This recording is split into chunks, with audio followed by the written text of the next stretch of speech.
Salut! Azi vă voi arăta cum să aveți multimes fără niciun program. Bun, o să mergem la start.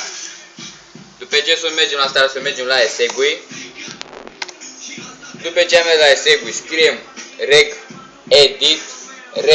edit, după cum vedeți. Mergem la OK.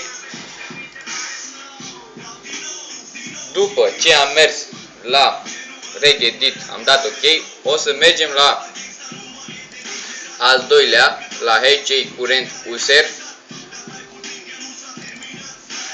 Acum o să căutăm software. O să mergem la software. După ce am mers la software, o să căutăm fișierul Yahoo Messenger. Doar scrie Yahoo. Așa, Yahoo.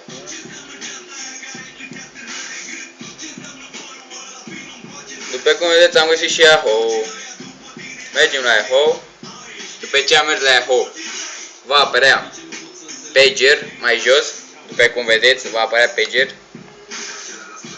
Mergem la pager. După ce am mers la pager, aici avem mai multe foldere.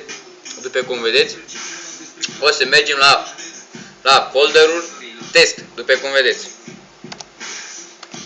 După ce am mers la folderul test, aici apare o iconiță, dacă vedeți, se scrie predefinito. Bun. Aici, spațiu liber. O să creăm un nou fișier, valore binario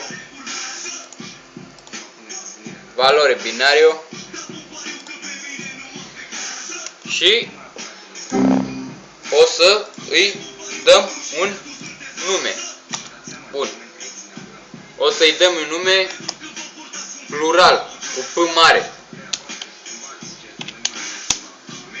După ce i-am dat un nume plural, cu P mare, așa trebuie, cu P mare, o să intrăm în fișierul plural și aici o să vedem că avem valoarea 0. O să punem 5. După ce am pus 5, o să dăm OK.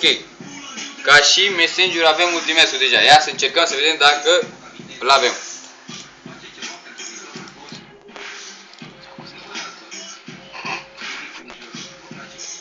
O să vedem dacă merge Messenger. Ia să încercăm. Intrăm în Messenger, după cum vedeți, Messengerul. Să vedem dacă merge. Intrăm de 2 ori. Să vedem dacă merge. Să fim siguri. Vedeți, avem Messenger 1.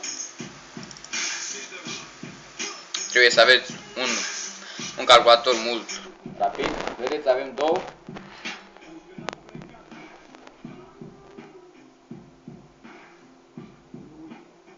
Avem 3 și așa mai multe. Câte Messenger-ul vreți să deschideți. Nu contează cât vreți.